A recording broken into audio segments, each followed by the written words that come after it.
الحمد لله نحمده ونستعينه ونستغفره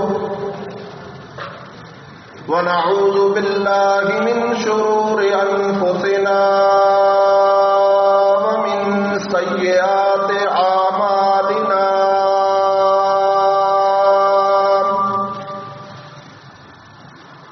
ومن يهده الله فلا مضل له ومن يضلل فلا هادي له أشهد أن لا إله إلا الله وحده لا شريك له وأشهد أن محمدا عبده ورسوله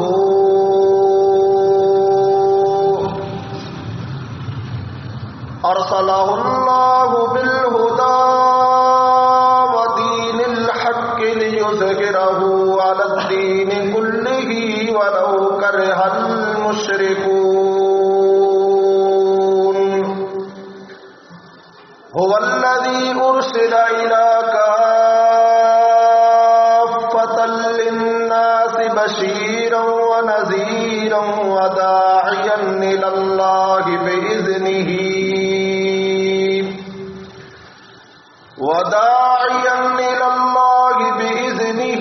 وسراجا منيرا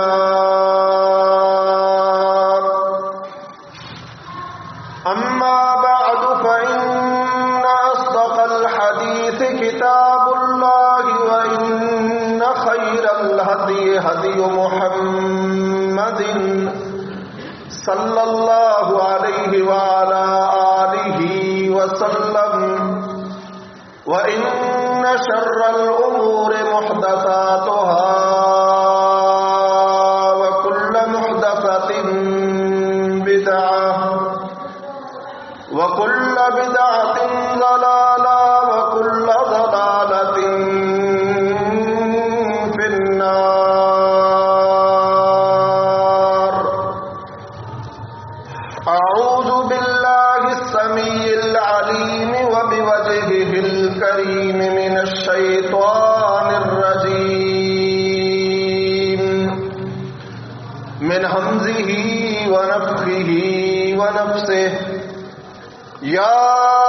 أيها الذين آمنوا كتب عليكم الصيام كما كتب على الذين من قبلكم لعلكم تتقون أياما معدودات فمن كان منكم مريضا أو على سفر فعدة من أيام أخر وعلى الذين يطيقونه فدية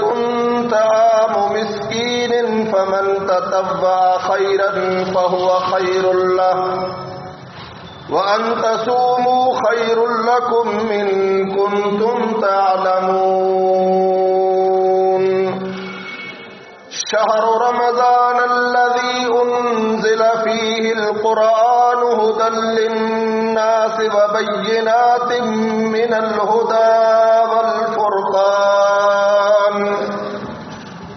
فمن شهد منكم الشهر فليصمه ومن كان مريضا أو على سفر فعدة من أيام أخر يريد الله بكم اليسر ولا يريد بكم العسر ولتكملوا العدة ولتكبروا الله على ما هداكم ولعلكم تشكرون. وإذا سألك عبادي عني فإني قريب أجيب دعوة الداعي إذا دعان فليستجيبوا لي وليؤمنوا بي لعلهم يرشدون.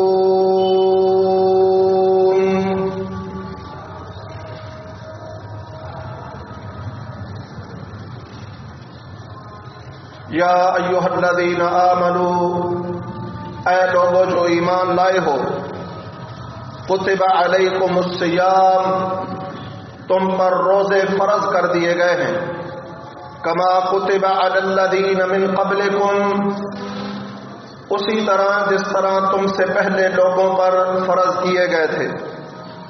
لعلکم تتقون، تاکہ تم بچ جاؤ، ایاما معدودات، یہ چند گنتی کے دن ہیں، فمن کان مریضا او علی سفر، پس جو تم میں سے بیمار ہو یا سفر پر ہو تو فعدۃ من ایام اخر، وہ بعد میں اپنی گنتی پوری کر لے، وعلی الذین یطیقونہ، اور جو اس چیز کی طاقت رکھتے ہیں، فدیۃ طعام مسکین، تو وہ ایک مسکین کو کھانا کھلائیں فدیے کے طور پر، فمن تطوع خیرا، اور جو کوئی خوشی سے کرے تو اس کے لیے بہتر ہے، فہو خیر لہ، وان تصوموا خیر لکم، اور جو روزے رکھے تو روزے ہی اس کے لیے بہتر ہے، ان کنتم تعلمون، اگر تم جانتے ہو تو۔ شہر رمضان الذی انزل فیہ القرآن، رمضان وہ بابرکت مہینہ ہے جس میں قرآن مجید نازل کیا گیا، ھدی للناس وبینات من الھدی، جس میں لوگوں کے لیے ہدایت ہے اور ہدایت کی دلیلوں کو کھول کر بیان کیا گیا ہے،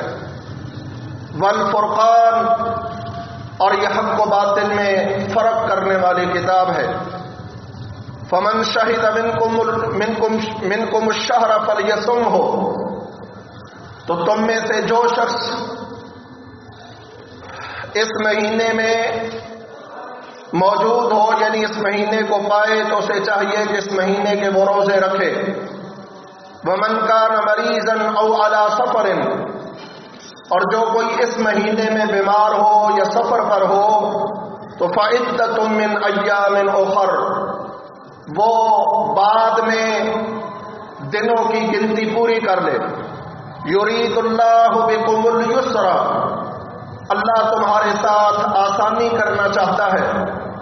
ولا یرید بکم العسر، اللہ تمہارے ساتھ تنگی نہیں چاہتا، ولتکملوا العدۃ، اور اس لیے کہ تاکہ تم اس گنتی کو پورا کر سکو، وَلِتُكَبِّرُوا اللَّهَ عَلَى مَا هَدَاكُمْ،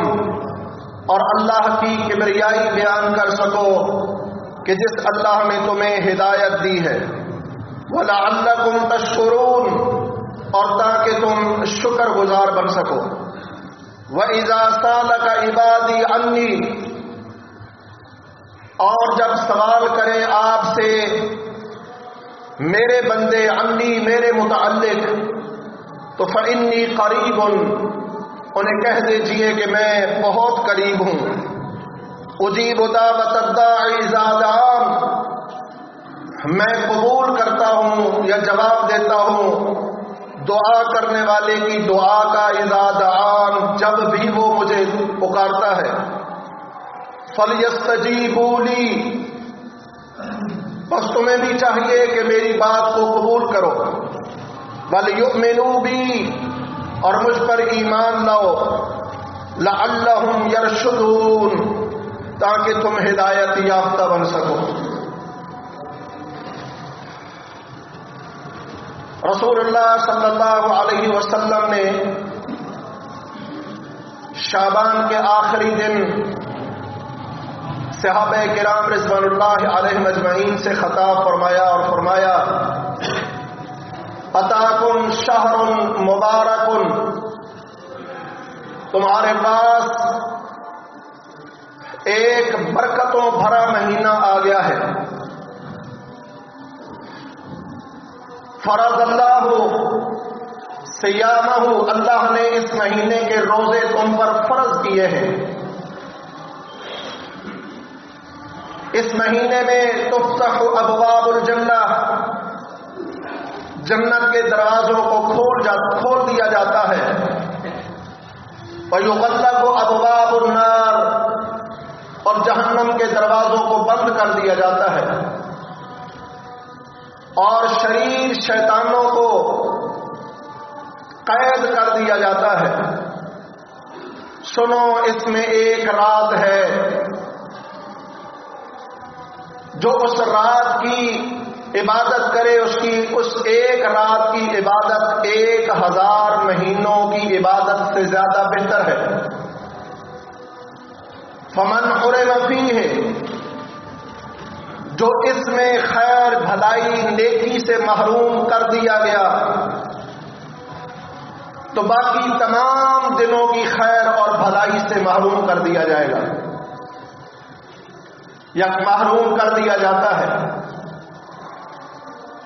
اس حدیث مبارکہ میں نبی صلی اللہ علیہ وسلم نے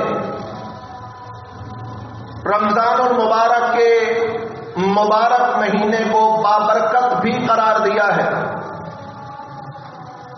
اور اس کی وضاحت کرتے ہوئے آپ نے فرمایا کہ اس میں جنت کے دروازوں کو کھول دیا جاتا ہے اور جہنم کے دروازوں کو بند کر دیا جاتا ہے۔ اور ایک اور حدیث میں آتا ہے کہ اللہ کے نبی نے فرمایا، فرشتہ اعلان کرنے والا اعلان کرتا ہے، یا باغی الخیر اقبل، اے نیکی اور خیر کا ارادہ رکھنے والے آگے بڑھ، اب یہ نیکیاں کمانے کا سیزن ہے، کما لے۔ اور دوسرا فرشتہ اعلان کرتا ہے، یا باغی الشر اکثر، اے گناہوں کے دل دادا اب تو رک جا، اب تو باز آ جا۔ اس شیطانوں کو بھی باندھ دیا گیا ہے، رحمتوں کے دروازوں کو کھول دیا گیا ہے۔ اور پھر اللہ سبحانہ و تعالیٰ نے اسی مبارک مہینے کے احکامات بیان کرتے ہوئے درمیان میں فرمایا، وَإِذَا سَأَلَكَ عِبَادِي عَنِّي فَإِنِّي قَرِيبٌ، میرے بندے جب آپ سے اے اللہ کے نبی میرے متعلق سوال کریں تو انہیں کہو میں بہت قریب ہوں، ہر دعا کرنے والے کی دعا کا جواب دیتا ہوں۔ تو گویا رمضان المبارک کا مہینہ دعاؤں کا مہینہ ہے۔ عام دنوں میں کچھ لمحات ہیں، کچھ مواقع ہیں جب دعائیں قبول ہوتی ہیں، لیکن یہ پورا مہینہ، اس کا ہر لمحہ دعاؤں کی قبولیت کا مہینہ ہے۔ یہ ہم پر بھی داخل ہو رہا ہے، تو اے بھائیو، ہمیں بھی کمر کس لینی چاہیے، تیار ہو جانا چاہیے اس رمضان کے مہینے کی رحمتوں کو سمیٹنے کے لیے، اپنے رب کو راضی کرنے کے لیے، اپنے گناہوں سے معافی مانگنے کے لیے، کہ شاید اس مبارک مہینے میں کی جانے والی میری عبادات کے سلے میں اللہ ہم پر آئی مصیبتوں بلاؤں کو ٹال دے، ہماری پریشانیوں کو دور کر دے، بیماروں کو شفا دے دے، اور مجھے دکھوں اور تکلیفوں سے محفوظ فرما دے۔ اس لیے یہ مہینہ خیر و برکتوں والا مہینہ ہے، آگے بڑھنا چاہیے اور دوسروں سے آگے نیکیوں میں نکل جانے کا جذبہ پیدا کرنا چاہیے، بالکل ایسے ہی جیسے دنیا داری میں دوسروں سے آگے نکلنے کا جذبہ میرے اندر رہتا ہے، اس کے لیے منصوبہ بندی کرتا رہتا ہوں، اس کے لیے سوچ و بچار کرتا رہتا ہوں، تو خیر کے اس کام میں بھی دوسروں سے آگے بڑھنے کا منصوبہ مجھے تیار کرنا چاہیے کہ شاید یہ میری اور آپ کی زندگی کا آخری رمضان ہو، کیا خبر اگلا سال کسی کو نصیب ہو یا نہ ہو۔ آئیے اسی مبارک مہینے میں اپنے آپ کو اس قابل بنا لیں کہ اللہ سبحانہ و تعالیٰ کو ہم پر رحم و کرم آ جائے، اللہ ہم پر شفقت فرما دے دنیا میں بھی اور آخرت میں بھی، اور اللہ سبحانہ و تعالیٰ ہمارے کیے ہوئے اعمال کو قبول فرما لے۔ اقول قولی ھذا واستغفر اللہ لی ولکم ولسائر المؤمنین والمؤمنات۔